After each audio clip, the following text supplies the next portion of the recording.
चलिए नमस्कार दोस्तों। फिर एक शुरुआत करते हैं। कल तक जो बात हुई थी उससे आगे के बिंदु पर हमने बात की। सबसे पहले मनोविज्ञान की उत्पत्ति को लेकर के कुछ प्रश्नों की, उसके बाद में शिक्षा मनोविज्ञान को लेकर के आज फिर शिक्षा मनोविज्ञान और शिक्षा से जुड़े हुए कुछ प्रश्नों को लेकर के हम चर्चा करते हैं। और इन प्रश्नों को भी आप उसी प्रकार से आगे आप अपने ज्ञान में, अपनी विषय वस्तु में, अपने नोट्स में जोड़ते जाएं। दोस्तों, आज के प्रश्नों को लेकर हम बात कर रहे हैं। सबसे पहले नंबर पर हम बात कर रहे हैं शिक्षा को लेकर के। और पहला प्रश्न हमारा आज का, शिक्षा शब्द का वास्तविक अभिप्राय क्या है? शिक्षा शब्द का वास्तविक अभिप्राय क्या है?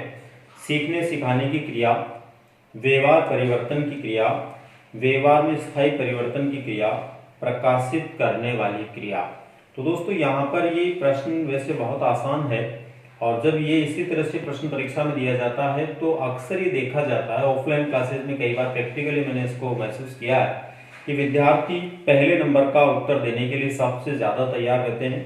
और इसलिए तैयार रहते हैं कि जनरली हम बुक्स में भी पढ़ते हैं और सामान्यतः ऐसा पढ़ाया जाता है कि शिक्षा शब्द जो है शिक्ष धातु में प्रत्यय लगने से बना, जिसका सीखने सिखाने की क्रिया से लगाया जाता है। जबकि यहाँ पर अपने को ध्यान रखना दोस्तों, यहाँ पर प्रश्न पूछा जा रहा शिक्षा शब्द का वास्तविक अर्थ क्या है, सच में अर्थ क्या है।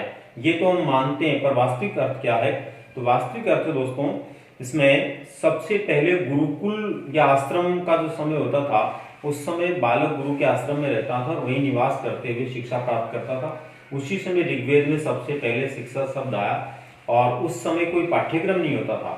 पाठ्यक्रम के स्थान पर गुरु बालक के, अपने शिष्य के ज्ञान रूपी अंधकार को मिटाकर उसे ज्ञान रूपी प्रकाश देने का प्रयास करता था। इस आधार पर इसका वास्तविक अर्थ जो है वो होगा प्रकाशित करने वाली क्रिया।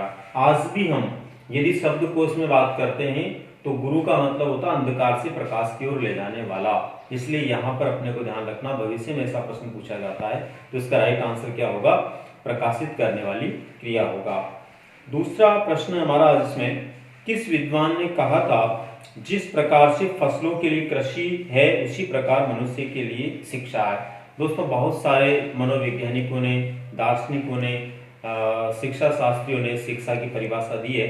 ऐसी परिभाषाओं में अलग अलग विद्वानों के अलग अलग अपने अपने विचार हैं, जिनमें से एक विद्वान है जॉन लॉक। इसमें से 4 ऑप्शन है, John Locke, John Dewey, Aristotle और महात्मा गांधी। तो इसमें से जॉन लॉक ने जो परिभाषा दी है वो इस प्रकार की परिभाषा दी है जिसका संबंध इस प्रश्न से बनता है। इन्होंने कहा है कि जिस प्रकार से मनुष्य के लिए शिक्षा होती है उसी प्रकार से फसल के लिए कृषि होती है, क्योंकि कृषि कार्य जैसे जितने बढ़िया किसान करता है फसल उसकी उतनी अच्छी होती है, वैसे ही एक बालक को जितनी अच्छी शिक्षा दिलवाई जाती है बालक का विकास उतना ही अच्छा होता है। इसलिए इसका राइट आंसर होगा जॉन लॉक। अगला प्रश्न हमारे इसमें, किस विद्वान ने कहा है कि मनोविज्ञान ने छात्रों की क्षमताओं और विभिन्नताओं का विश्लेषण किया है? यानी मनोविज्ञान के द्वारा बालकों का या छात्रों का, उनकी योग्यताएं क्या है, उनकी विशेषताएं क्या है, क्या वो आगे चलकर कर सकते हैं, क्या उनकी अभियोग्यताएं हो सकती है, इनको जानना और विश्लेषित करने का काम मनोविज्ञान के द्वारा किया गया। ये विचार किस विद्वान के हैं? तो 4 ऑप्शन इसमें, डेविस, स्किनर, थॉमसन और एंडरसन। तो दोस्तों, इसमें से डेविस ऐसे विद्वान हुए जिन्होंने इस प्रकार का विचार दिया। तो इसका राइट आंसर होगा प्रश्न नंबर 3 के लिए डेविस। चौथे नंबर पर अपना प्रश्न है, डंडे के बल पर छात्रों को रटाया जाता था।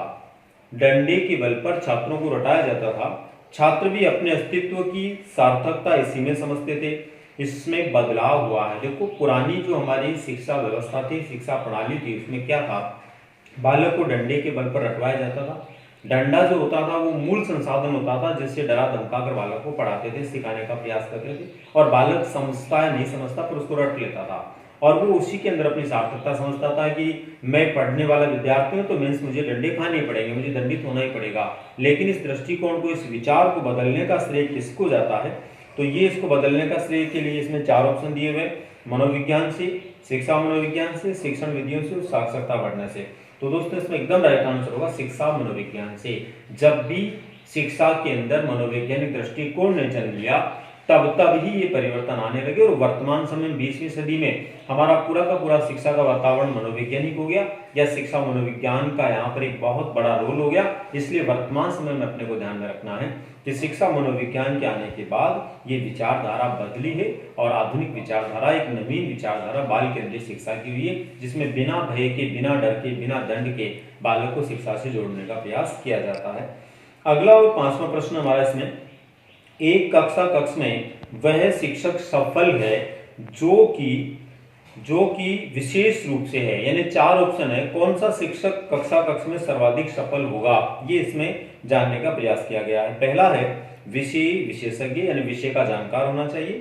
दूसरा मनोवैज्ञानिक दृष्टिकोण वाला होना चाहिए।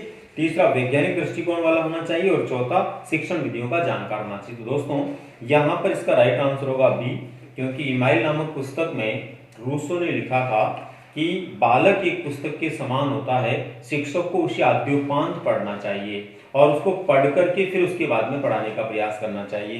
तो यहाँ पर उसी के आधार पर हम मानेंगे कि मनोवैज्ञानिक दृष्टिकोण वह दृष्टिकोण होता है जो बालक को पहले समझने का या बालक को क्या सीखना है, क्या कैसे सिखाना है, उसका दृष्टिकोण शिक्षक को देता है और फिर उसी के आधार पर शिक्षक उस कार्य को व्यवहार को आगे बढ़ाता है।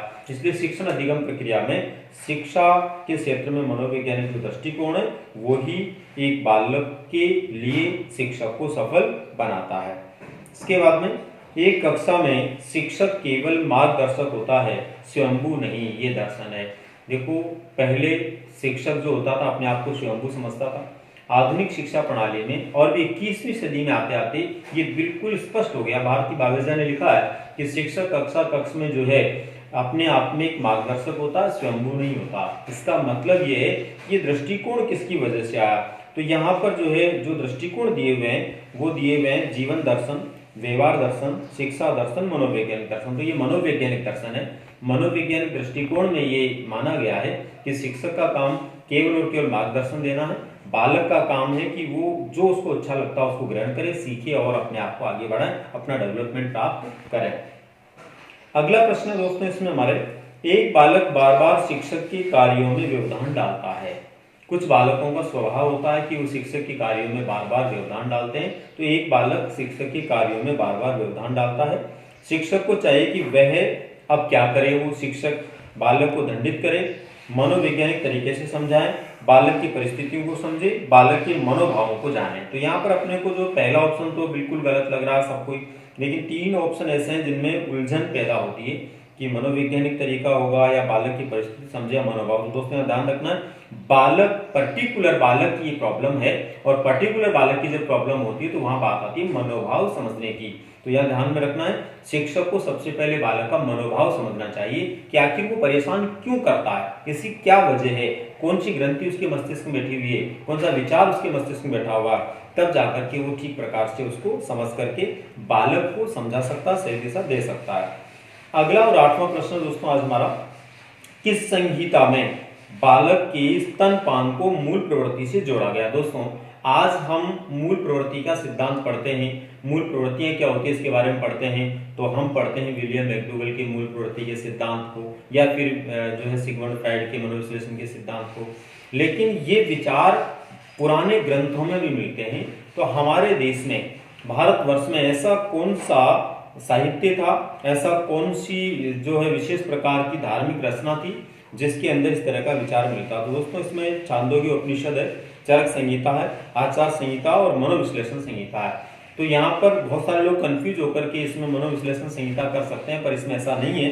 ये प्राचीन काल की बात पूछ रहा है, संहिता की बात पूछ रहा है। तो संहिता के अंदर यहाँ पर चरक संहिता, चरक संहिता के अंदर ऐसा लिखा हुआ है और चरक संहिता के अंदर बहुत सारा मनोविज्ञान है दोस्तों। अगर बहुत ढंग से हम पढ़ते हैं तो चरक संहिता के अंदर एक बालक के मनोविज्ञान को बहुत ढंग से स्पष्ट किया गया। और मैं तो यहाँ तक मानता हूँ कि मनोविश्लेषणवाद का जो सिद्धांत है उसकी मूल नींव या जड़ें जो शुरू होती है वो चरक संहिता से शुरू होती है।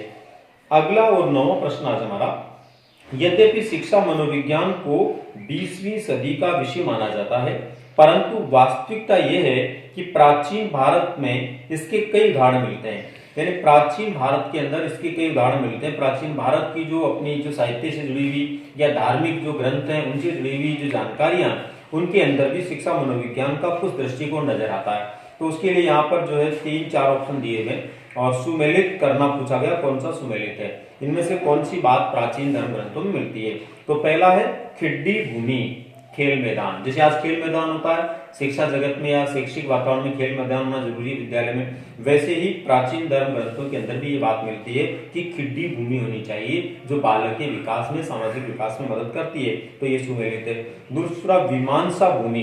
दोस्तों आज जैसे विद्यालय में प्रयोगशाला होती है और प्रयोगों के द्वारा बालक को किसी विषय वस्तु को स्पष्ट किया जाता है, वैसे ही पुराने धर्म ग्रंथों में मिलता है मीमांसा भूमि। और मीमांसा भूमि का मतलब होता है बालक के मन की उत्कंठा को ठीक प्रकार से या उसकी जिज्ञासा को ठीक प्रकार से शांत करने के लिए मीमांसा भूमि के अंदर यानी प्रयोगशाला के अंदर उसको ले जाया जाता था और उसको समझाया जाता था, इसलिए ये भी सुमेलित है। क्षेत्र भूमि दोस्तों जिसको आज हम अधिगम कहते हैं, अधिगम का मतलब होता है व्यवहार के कारण व्यवहार में होने वाला परिवर्तन। और पुराने धर्म ग्रंथों में मिलता है किसी भी क्षेत्र में व्यक्ति जाता है तो उस क्षेत्र के बारे में वो सीख जाता है। तो यहाँ क्षेत्र भूमि का मतलब अधिगम से है। तो तीनों यहाँ पर सुमेलित है, खिड्डी भूमि खेल मैदान को, मीमांसा भूमि प्रयोगशाला को और क्षेत्र भूमि अधिगम को। तो यहाँ पर इसका राइट आंसर होगा उक्त सभी सही है। तो चौथा आंसर इसमें होगा। अंतिम प्रश्न दोस्तों आज अपना, आज बालक मनोविज्ञान में बालक के विकास की अवस्थाओं के बारे में पढ़ा जाता है। यानी बाल विकास, बाल मनोविज्ञान या शिक्षा मनोविज्ञान जब हम पढ़ते हैं तो उसमें बालक के विकास की अवस्थाओं को पढ़ते हैं, गर्भावस्था, शिशुअवस्था, बाल्यावस्था, किशोरावस्था। वह अवस्थाएं जो है या ऐसी अवस्थाएं जो है एक प्राचीन धर्म ग्रंथ में भी वर्णित है। वो कौन सा प्राचीन धर्म ग्रंथ है जिसके अंदर ये सारी अवस्थाएं वर्णित है? तो इसमें 4 धर्म ग्रंथ लिखे हुए, न्याय सूत्र, निरुक्त, मुंडकोपनिषद और आदि पुराण। तो दोस्तों इसमें अपने को ध्यान में रखना, न्याय सूत्र एक ऐसा दर्शन है, एक ऐसा ग्रंथ है जिसके अंदर बालक के विकास की सभी अवस्थाओं का वर्णन है। जैसे आप मनोविज्ञान में या बाल विकास में पढ़ते हैं ठीक उसी प्रकार से बहुत सारी जानकारी इसमें भी मिलती है। आज के और उसके अंदर अध्ययन में थोड़ा सा अंतर है कि आज बहुत सारे आंकड़े बिल्कुल अलग तरीके से और नवीन प्रकार से वैज्ञानिक तरीके से लिए हुए, उसके अंदर कुछ सामान्य स्वरूप में बताए हुए पर इसी प्रकार की अवस्थाओं का वर्णन उसमें भी मिलता है। दोस्तों ये थे आज के हमारे 10 प्रश्न और निश्चित रूप से आपको बहुत अच्छे लगे होंगे और संभवतः आपको कई नई चीजें भी हर रोज हर प्रश्न के साथ में कुछ न कुछ मिल रही होगी। इस विचार को, इन प्रश्नों को, इस वीडियो को, पीछे के जो वीडियो उनको भी और इनको भी ज़्यादा से ज़्यादा अपने दोस्तों के साथ में शेयर करें, कमेंट करें, अपने विचार मुझ तक पहुँचाएँ ताकि मैं फिर और इसमें अच्छा कर सकूँ। और इसी के साथ में आज फिर अपनी क्लास को यहीं पर विराम देते हैं। चलिए दोस्तों, धन्यवाद।